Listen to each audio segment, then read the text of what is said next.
사무엘상 4장 1절에서 11절까지만 같이 교독하도록 하겠습니다.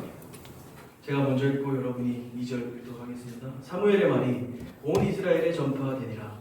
이스라엘은 나가서 블레셋 사람들과 싸우려고 에베네셀 곁에 진치고 블레셋 사람들은 아벡에 진쳤더니 블레셋 사람들이 이스라엘에 대하여 전열을 벌이니라. 그들이 싸우다가 이스라엘이 블레셋 사람들 앞에서 패하여 그들에게 전쟁에서 죽임을 당한 군사가 4,000명에 가려니라.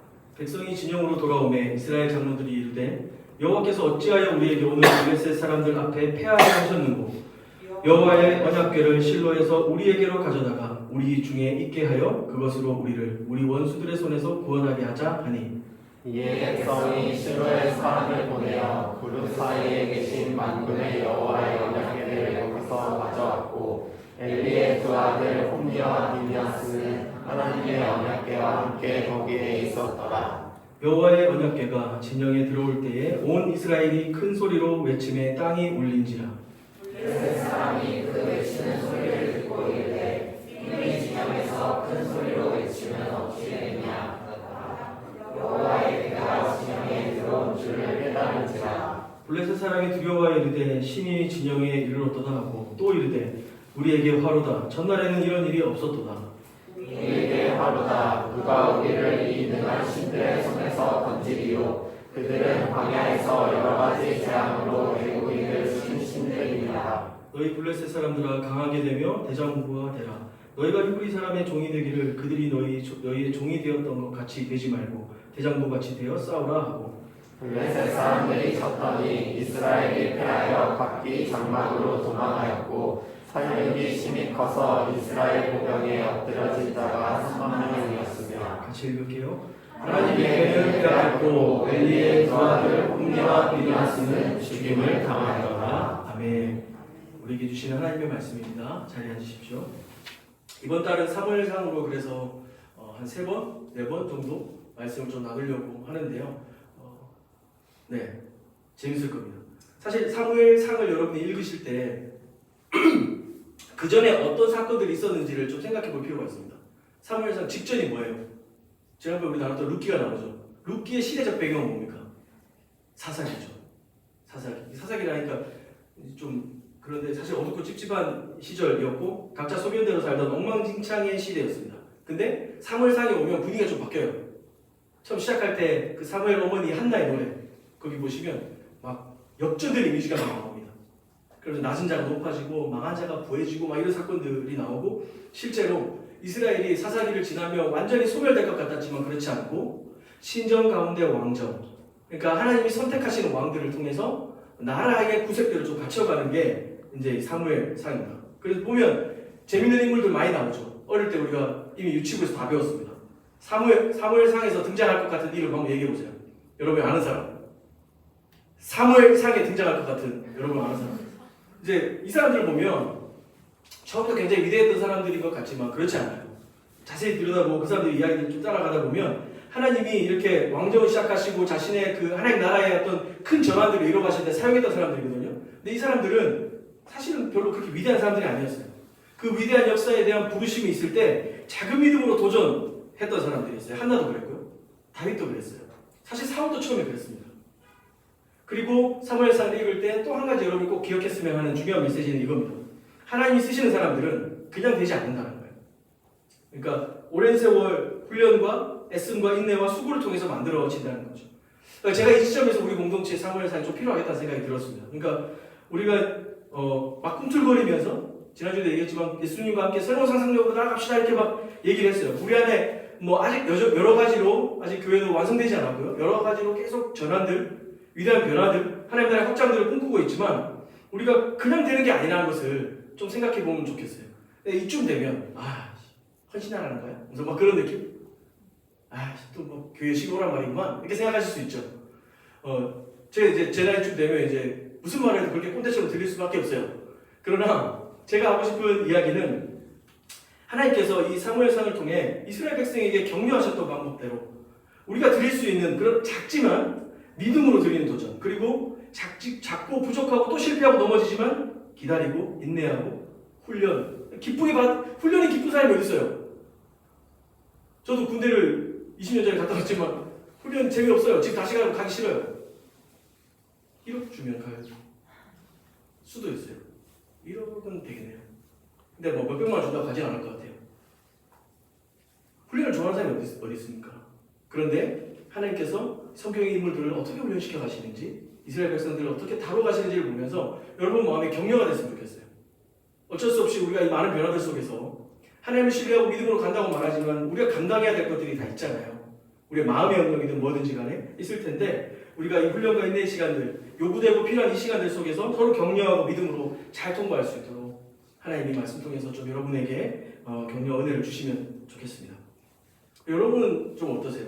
이제 대학생들은 기말고사 기간이라 실제로 전쟁이죠. 실제로 전쟁이시고, 그리고 전쟁터보다 더 잔인한 직장생활, 또 취업전선에서 수고하고 있는 우리 청년부들은 삶이 전쟁이라는 말들이 되게 쉽게 와닿으실 것 같아요. 이 전쟁이라고 하는 것을 좀 생각을 해봤습니다. 오늘 본문이 전쟁이기도 하고, 계획을 잘 세우고 실천해도 잘 안 되는 게 전쟁입니다. 그 마블 영화 중에 보면 그 무한한 전쟁 아세요? 인피니티고 그 무한한 전쟁, 그리고 이제 그 전쟁 끝 엔드게임 요거 있잖아요. 요걸 시리즈를 이렇게 보시면 과거로 가가지고 막 뭐 하려고 그러거든요. 그 계획을 다 치밀하게 세우고 그 시간까지 초단위까지 맞춰서 갔는데, 거기서 헐크가 갑자기 문을 부수고 나와가지고 테스라레트가 날아가고 로키가 그걸 들고 사라지고 이러면서 막 엉망진창이 된단 말이에요. 꼭 보세요, 여러분. 말씀과 더불어 마블이 필요합니다. 마음대로 잘 안 돼요. 물론 여러분 생각, 야 전쟁이 그 전쟁이냐 이제 그 생각하실 수도 있긴 한데, 뭐 어쨌든 우크라이나 러시아 전쟁만 봐도 그렇죠. 에이 설마 21세기에 무슨 전쟁이야 했는데 전쟁이 났더라. 뭐 이해가 안 됩니다. 이 삶이 전쟁이라고 하는 이유도 제 생각에는 예측대로 안 되기 때문에 그렇지 않을까? 우리가 생각하고 계획한 대로 잘 안 되기 때문에 그렇지 않을까? 그렇게 싶었어요. 더 나쁠 거 없을 것 같은, 더 이상 나빠질 수 있겠어 할 때 그때 더 나쁜 게 나오죠. 그리고 이쯤하면 괜찮아 할 때 뭔가 그걸 무너뜨리는 일들이 생깁니다. 우리가 통제할 수 없는 방식으로. 그리고 전쟁을 생각하면 지면 안 되죠. 전쟁은 꼭 이겨야 됩니다. 전쟁에서 진다는 것은 뭐 지난주에 있었던 그 브라질과 한국 평가전 같은 거랑 다릅니다. 10대1, 100대1로 진들 무슨 일이 일어나지? 그냥 쪽팔리는 것밖에 없어요. 별일 안 일어나요. 근데 실제로 진짜 전쟁이라고 하는 것은, 그리고 전쟁 같은 여러분의 일상들을 보면 물러나면 안 되는 사람들이 참 많습니다. 어떻게든 버텨야 되고 견뎌야 되고 이겨내야 되는 거죠. 그런 의미에서 삶의 다른 얼굴은 전쟁과 같다라고 말할 수 있을 것 같아요. 삶에 닥쳐오는 문제들, 상황들 어떻게든 우리가 견디고 버티고 넘겨내야 되는 거죠. 오늘 우리가 읽은 본문은 전쟁에 대한 이야기입니다. 이집트에서부터 이스라엘 백성들을 하나님께서 멱살캐리 하셨어요. 이스라엘이 해방됐습니다. 그리고 그 약속을 따라 홍해를 건너고 광야를 건너서 약속의 땅 가나안 땅에 왔습니다. 그게 여호수아서 이야기죠. 정복 전쟁이 시작되고, 그리고 완성되지는 않았지만 이스라엘이 거기 정착한 이야기가 사사기, 그리고 사무엘상 이야기까지 온 겁니다. 정착을 하긴 했는데 이스라엘 백성들 문제는 뭐냐면 이 정부가 없어요. 정부가 없고 그 말은 곧 군대가 없다는 말이죠. 그러니까 국가로서 어떤 역할이나 제도적 힘이 없습니다. 근데 당시에 철기 문명들이 막 일어났을 때나 뭐 히타이트 문명, 뭐 블레셋 이런 사람들이 철기를 가지고 이제 되게 강화된, 왕권이 강화된 어떤 정부 그리고 나라들을 구성하기 시작했고 군대들을 훈련시키기 시작했어요. 그러면서 이 이방인들이 이게 쳐들어와가지고 막 이스라엘을 괴롭힙니다. 근데 그 괴롭혔던 사람들 중에 제일 대표적인 종족이 블레셋입니다. 사사기에도 등장하고요. 이 블레셋은 제일 고약한 친구들이었습니다. 딱 그 과일이 익을 때까지 기다렸다가 딱 서리하러 오는 그런 놈들이었어요. 그래서 오늘 본문은 이스라엘을 침공한 블레셋의 이야기인데, 잘 조직되고 오랫동안 훈련과 준비를 거쳐왔던 이 블레셋 군대 앞에 당연히 이스라엘은 속수무책이죠. 처참했어요. 처음 전쟁에서는 4,000명이 죽습니다. 이스라엘이 져요. 이스라엘 지도자들이 모여서 회의를 합니다. 물러나면 안 되잖아요. 물러나면 지고 죽는 거니까. 이 패배하고 실패를 거듭한 이 상황을 어떻게 반전시키지 고민했습니다. 뭐 예나 지금이나 별로 말 안 하겠죠. 얘기하면 그럼 네가 나갈래 이럴까봐 말 안 했을 거예요. 근데 그 중에 나이 좀 있고 경륜 좀 있으신 분이 얘기했을 겁니다. 좀 약간 웅장한 목소리로 우리가 국가도 없고 뭐 군대도 없지만 우리가 옛날에 이겼던 방법이 있어 하면서, 그게 뭡니까 장로님? 그렇게 했더니 그것은 바로 하나님이지 하면서 막 사람 와! 왜냐면 사사기 생각해보세요. 그때도 군대 없었어요. 하나님 사사를 세우셔서 이겼잖아요. 그러니까 그걸 기억하니까 하나님이면 이길 수 있다 이 생각을 한 거죠.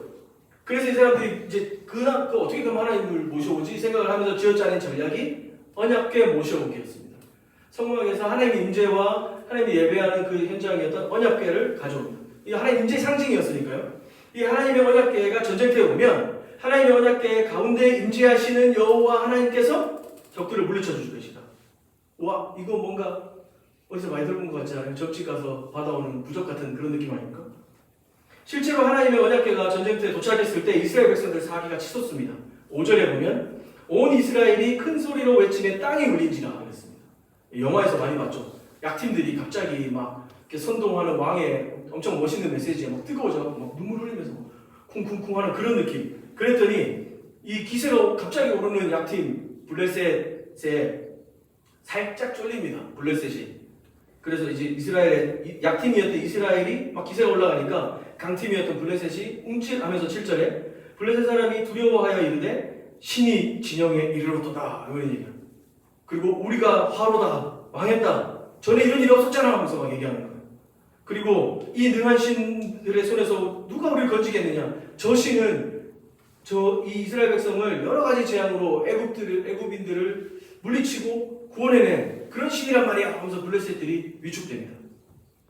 옛날에 이럴 때 이제 꼭 우리가 막 당했었잖아 이러면서 블레셋이 그때마다 우리가 졌잖아 사사 그때 기돈 이 자식 하면서 막 그런 생각 막 하는 거예요. 이 전쟁은 이제 이스라엘의 승리로 끝나야 되는데 그렇게 해피엔딩으로 끝나지가 않습니다. 결과는 예상하고 달라요. 10절에 블레셋 사람들이 쳤더니 이스라엘이 패하여 각기 장막으로 도망하였고 살육이 심히 커서 이스라엘 보병에 엎드러진 자가 3만 명이었대요. 거기다가 하나님 언약궤는 빼앗겼고 그 진영을 이끌었던 홈니와 비누아스는 죽임을 당합니다. 블레셋이 죽기 살기로 덤비고 이스라엘은 또 져요. 4천 명이 그 전 전투에서 죽었는데 여기서는 3만 명이 죽습니다. 그 말 그대로 썰렸죠 지금 완전히. 이 블레셋에게 언약궤마저 빼앗긴 상태입니다. 이스라엘 사람들 굉장히 억울하고 답답했을 거예요. 아니 하나님 모셔왔는데 이것보다 더 확실한 하나님 모셔오는 방법이 어디 있다고 모셔왔는데 하나님 여기 임재하신다며 근데 우리 왜 이 꼬라지지? 라고 말이죠. 이게 우리 삶에 대한 우리 자신의 질문하고도 좀 연결시킬 수 있습니다. 하나님 기도했는데 전 왜 했죠? 하나님 기도하면 들으신다면서요. 내가 구했는데 주님 제가 이 일을 위해서 특별히 새벽 기도를 한 걸 아시잖아요 주님. 근데 왜 제 삶은 전혀 바뀌지 않고 아무 그대로죠? 이런 질문을 좀 던져볼 수 있게 됩니다. 저는 안 바쁜 때가 없었던 것 같긴 한데 최근 한 몇 달 굉장히 바쁘게 살고 있습니다. 해야 될 일, 처리해야 될 업무가 산더미입니다. 그리고 신방도 너무 하고 싶고 리더들과 깊이 교제하고 싶고 우리 지체들과 한 사람 한 사람 만나서 이야기하고 싶습니다. 이 기도 제목에 담아야 할 여러분의 이야기들이 너무 많아요. 하나 상세히 다 하나님께 아뢰고 해결해 주시라고 도와주시라고 막 하고 싶습니다. 뭐 조금은 그렇게 하고 있기도 한데요. 이렇게 바쁘고 분주하고 교회로 올 때마다 오가면서 3시간씩 운전할 때도 있고 그렇지만 이 가운데서도 제가 주님 앞에 가장 간절하고 그리고 잊지 않고 구하고 싶은 첫 번째 기도 제목은 이겁니다. 하나님 더 사랑하고 하나님과 친밀하게 동행하게 해주십시오. 주님을 더 알아가고 싶습니다. 사실 제가 주님을 더 사랑하고 주님을 더 알아가는 것 어떤 측면에서는 그게 여러분에게 무슨 의미가 있을지 제 바쁜 사람들을 해결하는데 무슨 의미가 있을지 잘 모르겠습니다.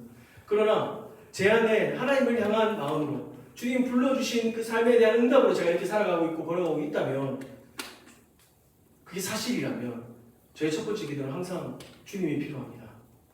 주님을 더 사랑하고 싶습니다. 여야 한다고 저는 철칙처럼 좀 붙잡고 살아가고 있습니다. 제가 이제 해야 되는 일들은 공동체를 돌보고 섬김이 엘더 리더들 사역들을 돌보는 일이지만 제 마음속 깊은 곳에서부터 꼭 해야 하는 일은 조금 다르다고 하는 사실을 저는 알고 있고 경험적으로 그렇게 좀 배워왔습니다. 호세아 6장 6절입니다. 한번 같이 읽어볼까요? 읽겠습니다. 시작. 나는 이내를 원하고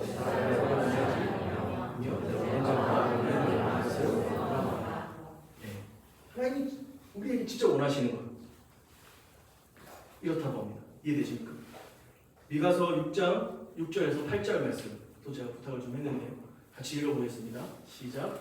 내가 무엇을 가지고 여호와 앞에 나아가며 높으신 하나님께 경배할까? 내가 먼저 물려온 1년된 송아지를 가지고 그 앞에 나아갈까? 여호와께서 천천의 수장이나 만만의 강물 같은 기름을 기뻐하실까? 내 허물을 위하여 내 마라를 내 영혼의 죄로 말미암아 내 몸의 열매를 드릴까? 사람아, 주께서 선한 것이 무엇임을 내게 보였으니 여호와께서 내게 구하시는 것은 오직 정의를 행하며 인자를 사랑하며 겸손하게 내 하나님과 함께 행하는 것이 아니냐. 아멘. 두 말씀 다 겉으로 보이는 것.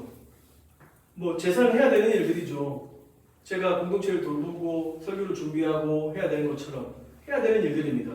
그러나 그것이 다가 아니다. 너의 내면에 나를 향한 하나님을 향한 사랑이 더 중요하다. 겉으로 보이는 이 불사르는 재물이 중요하지 않다. 너의 내면이 하나님을 알고 있느냐, 그분을 향하고 있느냐, 그게 더 중요하다. 겉으로 보이는 재물의 양과 질이 중요하지 않다. 너의 마음속 깊은 곳에서부터 흘러나오는 그 믿음과 신앙의 실천이 중요하다. 그런 의미에서 보면 제가 이렇게 사역자로 살았던 그리고 앞으로 살아갈 삶에 대해서 사람들의 평가와 하나님의 평가가 좀 다를 수도 있겠다라는 생각을 좀 하곤 합니다. 저를 스승이라고 여기고 이렇게 목사님 이렇게 하면서 따르는 제자들이 좀 있습니다. 저와의 만남을 통해서 그들 중에는 자신의 진로와 인생의 방향이 바뀌었다고 고백하고 예수님을 인격적으로 만날 수 있게 됐다고 고백하는 친구들이 있습니다. 제가 젊은 나이에 40살쯤 주례를 2번이나 섬길 수 있었던 것도 아마 그런 친구들 덕분이 아닐까 생각을 하는데요. 그러다 보면 제가 생각하기에, 그리고 저와 함께하는 사람들, 주변에 있는 사람들이 생각하기에는 그래도 꽤나 해야 될 일들을 잘 해내고 있다고 생각하지 않을까? 그러니까 저 정도면 그래도 괜찮지 않나? 라고 평가할 수 있습니다. 다른 말로 겉으로 보여지는 예배의 모습이나 겉으로 보여지는 모임을 만들어가는 모습이나 전반적인 사역은 잘 되고 있음에 안심할 수 있습니다. 하지만 내가 목회하고 있고 내가 섬기고 돌보고 있는 이들의 내면이 바뀌지 않고 더 나아가 앞에서 설교하고 말하고 찬양을 부르고 하고 있는 제 자신의 내면이 하나님 앞에 길들여지지 않고 깨어지지 않고 그냥 그렇게 망가진 채로 쭉쭉쭉 그냥 계속 반복된 삶으로 살아가고 있다면 괜찮다, 그 정도면 충분하지 라고 말하는 주변 사람들과의 평가는 다르게 엉망진창일 수 있습니다. 하나님 그렇게 평가하실 수도 있겠다는 두려움이 있습니다. 하나님이 원하시는 것, 우리가 방금 읽은 호세아서와 미가서에서 말하는 하나님을 아는 것, 하나님과 동행하는 것, 이것을 구현하는 사역이야말로 그 삶이야말로 하나님 정말 원하시는 것이 아닐까.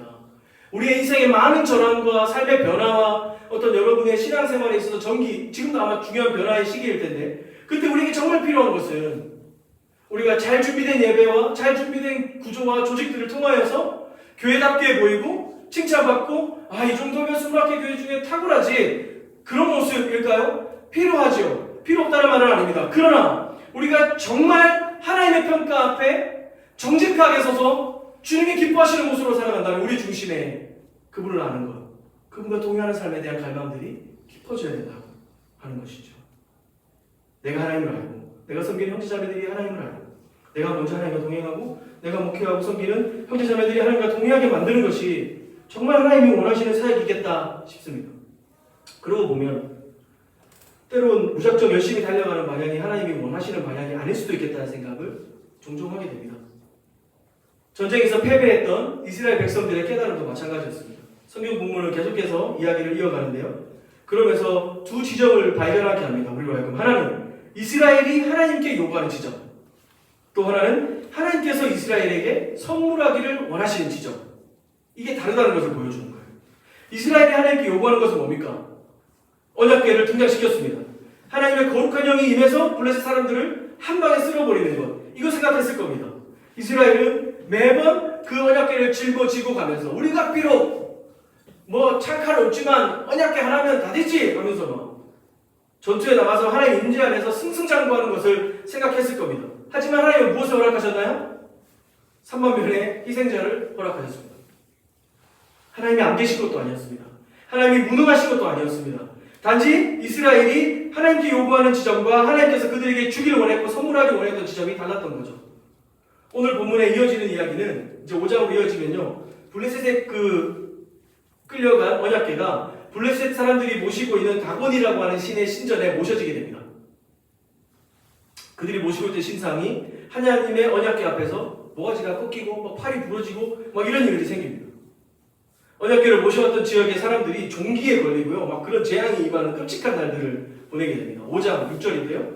여호와의 손이 아스돗 사람에게 엄중히 더하사 독한 종기의 재앙으로 아스돗과 그 지역을 쳐서 망하게 하니 7절 아스돗 사람이 이를 보고 이르되 이스라엘의 신의 궤를 우리와 함께 있지 못하게 할지라 그의 손이 우리와 우리의 신 다곤을 친다. 하나님이 안 계신 게 아니었습니다. 하나님은 무능하시지도 않았어요. 단지 하나님이 이스라엘에게 주시고 싶은 것이 그리고 선물하기 원했던 그 지점이 달랐던 거죠. 이스라엘은 자신이 겪고 있는 전쟁 안에서 그들이 요구하는 때에 기대하는 방식으로 하나님이 그것을 입증해 주기를 요구했습니다. 원했습니다. 엄밀히 말하면 이 전쟁의 주인은 이스라엘입니다. 주인의 요구에 따라 하나님이 입증하셔야 되는 그런 상황인 겁니다. 하지만 하나님은 하나님 전쟁에서 승리를 통해 입증해 보여주시는 것보다 오히려 길을 돌아가는 것 같지만 지난하고 지리하고 실패를 떠올리게 하는 그런 과정이지만 하나님이 어떤 분인지를 알려주시기를 더 기뻐하셨습니다. 하나님은 모든 열방의 우상들을 무너뜨리시는 분이시고 모든 열방의 민족들을 주관하시는 분이시고 모든 사람들을 다스리시는 참 하나님이신 것, 주님이신 것을 알게 하기를 원하셨습니다. 호세아 6장 6절을 다시 기억하시길 바랍니다. 내가 말하는 것은 너희가 나 하나님을 알기를 더 원한다. 설교 시작하면서 전쟁 얘기를 좀 했죠. 깜빡이도 없이 그냥 우리 삶에 들이닥치는 상황들과 환경들 때문에 우리 삶이 너무 전쟁 같다 싶습니다. 오랜 기간 동안 준비하고 열심히 삶을 가까워왔지만 예상치 못한 아이들 사건으로 전쟁 같은 매일매일을 보내고 있는 제 아내를 봐도 그렇습니다. 우리는 이 전쟁 같은 삶 한가운데서 어떻게든 승리를 거두기 위해 아등바등 노력하며 살아갑니다. 때로는 이 아등바등 노력함과 치열함 때문에 주님께서 막 뜨겁게 나오기도 합니다. 예수 이름을 부르기도 합니다. 기도하기도 합니다. 이 삶이라는 전쟁에서 물러설 수 없으니까요. 여기서 물러서고 망할 수 없기 때문에 패배할 수 없기 때문에 어떻게든 하나님께서 이 전쟁 가운데 이 삶 가운데 개입해 주셔서 역사하셔서 막막하고 답답한 내 인생 이 모든 상황 정리정돈해달라. 우리 인생이 하나님 은혜로 말미암아 깔끔하고 그냥 이렇게 정리정돈되고 순탄된 인생 되게 해달라고 간절히 기도하기도 합니다. 그런데 아이러니하게도 오늘 본문을 통해서 우리가 볼 수 있는 건 뭡니까? 전쟁 같은 우리의 삶을 들여다볼 때 하나님 생각하는 승리와 우리가 생각하는 승리가 조금 다르다. 우리가 생각하는 승리는 하는 일마다 술술 잘 풀리고 선택의 기로에서 하나님 명확하게 왼쪽, 오른쪽을 딱 말해주시고 우리의 삶을 뒤흔들고 우발적인 이런 사건들이 생기지 않도록 그런 바람이 가득합니다. 우리 안에. 다르게 말하면 하나님 언약궤를 모셔오면 예수의 이름을 부르고 기도하기만 하면 우리 삶의 모든 적들이 물러가고 패배하고 모든 전쟁이 종결되고 평화가 임하고 우리의 소망 그런 거 아닙니까? 하지만 하나님이 생각하는 승리는 좀 다릅니다. 기도했는데도 대적은 오히려 강해지고 기도했는데도 우리의 삶을 뒤흔드는 환경과 상황은 더 시급해지고 위급해지고 기도했는데도 여전히 문제가 안 풀릴 때가 있습니다. 차라리 하나님을 그 욥처럼 막 이렇게 삿대질도 좀 해보고 만나갖고 이렇게 좀 손잡고 얘기도 해. 자, 앉아보세요 하나님 잠깐만 하면서 이렇게 막 그렇게라도 좀 해볼 수 있으면 좋겠는데 아니 제가 하나님 안 믿는 건 아니잖아요. 제가 그동안 제가 11조까지 얘기하고 싶지 않은데 그래도 제가 헌금도 하고 교회도 막 하고 제가 리더를 몇 년 했는지 그건 모르실 수는 없는데 아니 내가 이런까지 다 얘기하면 좀 치사한데 하나님 잠깐 한번 앉아보세요 이러면서 탁 터놓고 얘기해보죠. 그때 나한테 왜 그랬어요? 막 그렇게라도 해보면 하나님이 미안해 그냥 엄청 많아 사람들 나 어떻게 챙기니 하면서 이렇게 해주시면 괜히 또 이렇게 알죠 막 이렇게 돌아서 다음에 또 기도할 거예요 하면서 이렇게 막 가면 이제 좀 시원할 텐데 하나님 침묵하시는 것 같아요. 때로는 우리가 그렇게 애타게 부르는데도 말씀하시지 않는 것 같아요. 이게 뭐지? 싶죠. 그래서 우리는 이제 어쩔 수 없다. 하나를 포기해야 된다면 이거, 또 포기해야 된다면 이거 이렇게 막 내려놓죠.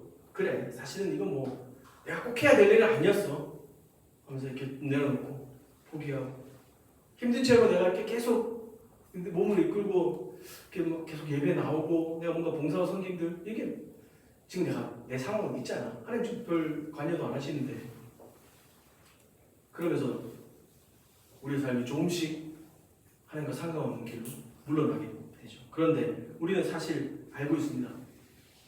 이 또한 지나가리라. 시간이 지나고 보면 이 어려움과 힘든 전쟁을 지나는 가운데서도 하나님이 함께 하셨다는 것을 깨닫게 됩니다. 저는 이제 신방을 이제 최근에 제가 만나보고 있는데 한 친구랑 대화를 하는데 저보고 그러는 거예요. 자기가 대화해본 사람 중에 제일 똑똑한 것 같다 뭐 이런 얘기를 하는 거예요. 그래서 너 집에만 있니? 제가 그러긴 했는데 그 친구가 제가 엄청 어려운 말을 막 쏟아내면서 혼란하게 만들었거든요. 그랬더니 엄청 똑똑한 사람인 줄 알더라고요. 제가 이 똑똑하다는 얘기를 왜 했을까요 갑자기? 네네. 그래서 제가 엄청 막 계산도 하고 계획도 하고 준비도 하고 막 이렇게 해보지만 우리 삶에 대해서 사실 하나님께서 이렇게 우리의 계획들을 하나님 어떻게 다루시는지까지 제가 생각을 다 못하는 거죠. 우리가 아무리 똑똑하고 뭔가 잘 알고 있고 내가 이렇게 할지라도 그런데요. 우리 어머니랑 얘기를 해보면요. 우리 어머니는 저처럼 계획을 세우지 않거든요. 왜냐하면 본인이 신앙생활을 해온 30-40년 기간 동안에 매일 반복해야 했던 일이 있어요. 한번 얘기한 적이 있는지 모르겠는데 우리 정권사님은 그 새마을운동 때 동네 마당 쓰시다가 밑에 집 아줌마가 교회 가자 그래가지고 그렇게 끌려갔어요. 가서 주보를 받았는데 주보에 보면 새벽 기도부터 수요 예배, 금요 기도, 주일 예배, 저녁 예배 다 있잖아요. 이거 가는 게 교회 가는 거라고 생각했대요. 우리는 지금 교회를 가려고 하면 어느 시간대가 제일 만만한가 했는데 우리 엄마는 그러지 않았던 거죠. 지금도 그러고 계시거든요. 무릎이 다 나가가지고 다 나갔고 걷지도 못하면서도 막 교회 아침에 걸어가면 제일 좋다 하면서 막 이러시면서 막 가신단 말이에요. 우리 엄마는 고등학교도 안 나오신 걸로 제가 알고 있어요. 저는 신학 공부도 막 미국에서 하고요. 책도 많이 읽고 공부도 많이 했어요. 제가 열심히 계획도 세우고 하나님과 뭐 신앙생활에 뭔가 정리하고 이런 건 어머니 훨씬 잘해요. 근데 제가 어머니보다 신앙이 더 좋을까요? 믿음이 더 좋을까요? 엄마 말씀 그렇게 읽으면 안 된다. 문자적으로 그렇게 읽으면 안 된다고 하면서 이런 뜻은 이거야. 이 고대 근동의 상원 이런 거라고 막 그렇게 얘기하면 어머니가 아멘 우리 박 목사님 정말 탁월하네 이렇게 생각하실까요? 안 그러시거든요. 근데 니나 해라 이제 이렇게 하시단 말이죠. 여러분 부모님 세대 그리고 그 위에 어른들을 생각하면 사실 한국교회 많은 문제들을 유발하기도 했었지만 사실 그들의 신앙과 섬김과 희생이 없었다면 지금 우리가 있을까요? 그러면서 조금만 그들을 좀 더 품으면서 안으로 들어가 보면요. 이 또한 지나가리라를 우리의 부모님들 세대처럼 잘 알고 계신 분들이 있을까요? 완벽하고 탁월한 전략으로 이겨오신 건 아닐지라도 때로는 하나님 침묵하시는 것 같고 우리의 계획이 서로 사마띠 아니하여 넘어지고 쓰러지고 파괴되고 하나님 계신가 막 침묵 속에서 몸을 치를 떨고 그러면서도 피곤한 몸을 이끌어서 새벽 기도에 나와서 주 앞에 또 매달리고 했던 그들의 삶들을 생각할 때 누가 더 신앙이 좋을까요? 뭐 우열을 가리고 싶은 것이 아니라 여러분 우리에게 그런 시간들이 필요하다는 거예요. 이 또한 지나가리라. 지나고 나면 다 은혜다 그런 얘기 하잖아요. 그죠? 그런 걸 우리 삶 안에 더 많이 더 풍성하게 세워가고 채워가는 겁니다. 그게 하나님을 알아가는 거죠. 그게 하나님을 더 경험해 가는 겁니다. 답 없는 세상에서 믿음으로 뚜벅뚜벅 걸어가는 거. 그게 신앙이죠. 하나님 거기 계시기 때문에. 때로는 침묵하실 것 같고 내가 원하는 방식에 응답하시지 않을지라도 돌아가는 것 같고 지치는 것 같지만 주님이 살아계시고 거기에서 우리를 맞아주시는 분이십니다. 그렇게 보면 우리 스스로 성경 보고 기도하면서 만들어내는 어떤 것이 아니라 신앙이라는 것은 우리 인생 가운데 하나님께서 이 시간이라는 조미료를 많이 더하셔야 되는 그 기간 동안에 깨닫게 되는 은혜 그것이 신앙이 아닐까. 살아보니 하나님 전하시구나. 살아보니 하나님이 인도하셨구나. 살아보니 하나님이 그때 가장 좋은 것 주셨구나. 여러분 솔직히 여러분에게 하나님이 가장 좋은 것을 주신다는 것을 믿으세요? 그것은 여러분이 원하는 것을 응답하지 않으셔도 그분이 가장 좋은 것으로 준비하셨다는 것을 믿는다는 것 같습니다. 무슨 말인지 이해되세요? 여러분의 기도가 응답되지 않는 것이 은혜라고. 하나님이 가장 좋은 것을 주시는 분이시기 때문에 밴딩머신은 돈 만들면 나옵니다. 아시죠? 와서 음료수 먹고 싶은 거 누르고 돈 넣으면 나옵니다. 지금 희동아 너가 비만인데 지금 이렇게 단 걸 먹으면 되겠니? 밴딩머신 그 생각하지 않아요. 돈 만들면 나와요. 그러나 아버지는 그렇게 하지 않죠. 아버지는 그렇게 하지 않습니다. 아버지는 가장 좋은 것을 줍니다. 그 아이가 무엇을 원하는지 모르고 자기가 뭘 구하는지 모를 때에도 가장 좋은 것으로 주시는 분이 아버지이십니다. 우리 그 아버지가 계십니다. 여러분.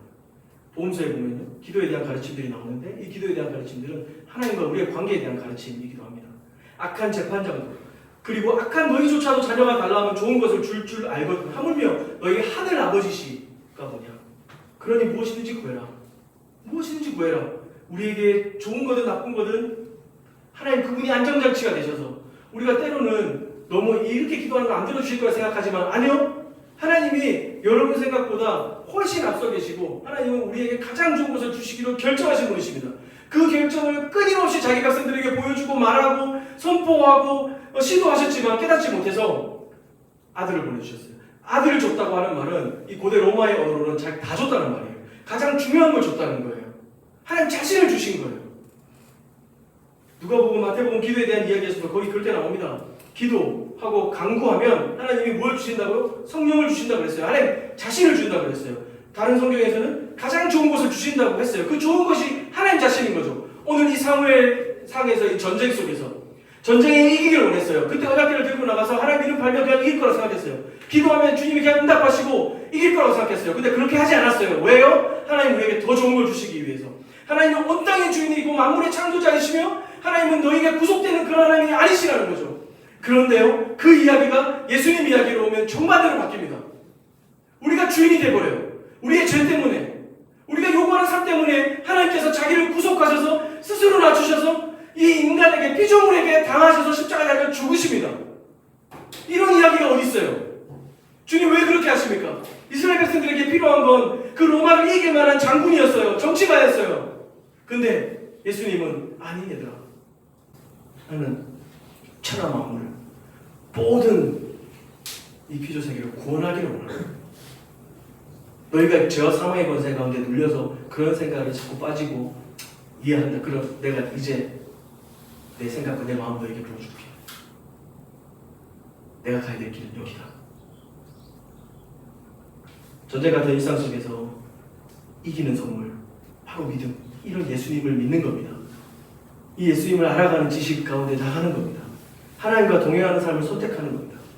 전쟁 같은 삶 가운데 지치고 힘겨울지라도, 더 나아가 답답하고 막막한 패배와 같은 일상들이 만연할지라도 주님을 바라보고 한나와 사무엘과 다윗의 이 위대한 인생, 위대한 인물로 쓰임받았던 그 시간들, 대부분 이런 시간들이었습니다. 이 사람들. 이 동천동 503번지에 모인 사랑하는 형제자매 여러분, 여기 503번지입니다. 여기 무명하나 유명하고 죽은 것 같으나 생명이 가득한 여러분, 지금 혹시 여러분 마음에 전쟁 같은 삶으로 소란하고 답답한 마음들이 있습니까? 제가 해줄 수 있는 말은 다 지나갑니다. 이런 정도의 위로입니다. 그러나 그 지나간 그 길의 끝에, 이 여정의 끝에 우리를 성숙하게 하고 이 인내와 훈련의 시간들을 통해 우리를 변화시키고 하나님의 뜻을 깊이 경험하고 더 알아가도록 하실 것이 그 길의 끝에 주님께서 우리를 너른 품으로 기쁘게 안으신 것입니다. 우리가 그 길을 함께 걸어가면 좋겠습니다. 그런 공동체 되면 좋겠습니다. 고단한 인생길, 고단한 인생길, 힘겨운 오늘도 예수 내 마음 아시네. 지나간 아픔도 마주할 세상도 예수 내 마음 아시네. 아무리 살아도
남은 에너지 하나 없이 다 쏟아부은 그 하루, 아무도 내 마음 알 수 없을 것 같은 그 상한 마음으로 터덜터덜 집으로 돌아올 때, 그렇게 혼자 있을 때, 그때도 예수님 우리 마음을 아십니다. 이제는 그냥 잊어버릴 만도 한데 잊혀지지 않는 아픔과 상처들, 그리고 또 다가올 세상에 대한 두려움들, 아무도 모를 것 같지만 예수님 그 마음 아십니다. 전쟁 같은 우리 일상 속에서 우리가 이길 수 있는 것은 그분을 기대하고 기다리는 것입니다. 하나님, 그분이 그 모든 지난한 과정들을 통하여 당신을 우리에게 더 펼쳐 보여주실 것이고, 우리로 더 주님을 사랑하고 알고 경험하게 하실 것입니다. 그것이 믿음이고 신앙입니다, 여러분. 그 과정을 통해서 우리가 성장할 것입니다. 그 과정을 통하여 우리가 더 깊이 주님을 사랑하게 될 것입니다. 그 과정을 통하여 우리는 우리의 이상, 우리의 꿈이 아닌 하나님의 꿈 안에 천착하는 믿음의 사람들이 될 겁니다. 그 사람을 꿈꾸면서 주께서 여러분 가운데 찾아오셔서 참된 회복과 위로와 사랑을 부어주시고 그 은혜 가운데 여러분을 회복시킬 것을 믿고 믿음으로 함께 기도하며 나가도록 하겠습니다. 같이 기도하겠습니다. 오신 하나님 아버지, 우리의 일상 속에서 하나님 당신을 사랑할 수 있도록 주의 은혜를 주시옵소서. 우리의 연약하고 있는 상태를 하나님 아버지,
살아서 역사하시며 우리 가운데 계신 하나님 아버지, 당신이 우리 삶의 주인이십니다. 당신이 우리 삶을 다스리는 분이시고 전부이십니다. 하나님, 당신을 신뢰하고 우리 삶에 놓인 많은 전쟁과 같은 실존들을 우리가 회피하거나 무시하거나 세상의 방법으로 감당하지 않고 하나님을 더 알아가는 방편으로 인내하며 그 가운데 훈련하며 당신을 더 사랑하고 의지하고 신뢰하는 것들을 깨달아갈 수 있도록 주여 인도하여 주시옵소서. 그 마음의 결심으로 하루하루 살아내는 한 사람 한 사람 되게 하여 주시옵소서. 감사합니다. 좋은 곳으로 먹이시고 채우시고 주시는 주님을 찬양합니다. 예수님 이름으로 기도합니다. 아멘. 하늘에 계신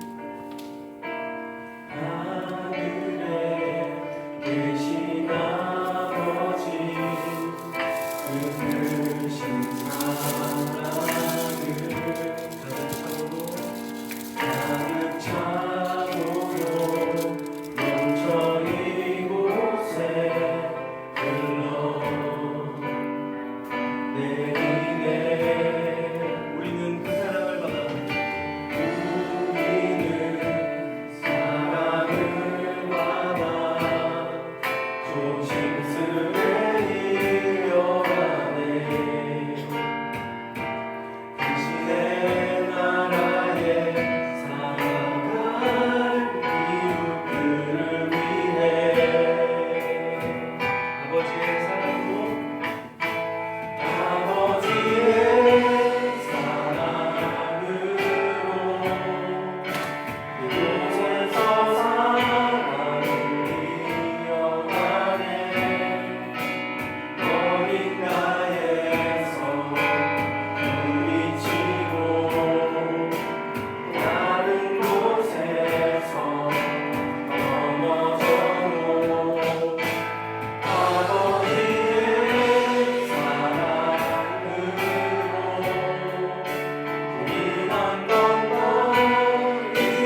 이제는 교회 머리 되신 우리 주 예수 그리스도의 은혜와 하나님 아버지의 다함이 없으신 사랑과 늘 동행하시는 성령님의 교통하심이 전쟁 같은 일상 속에서 믿음으로 고군분투하며 하나님 더 알아가기를 소원하는 이 땅의 모든 주의 백성들과 이 예배 가운데 머리 숙여 함께한 모든 형제 자매들에게 항상 함께 있을지어다. 아멘.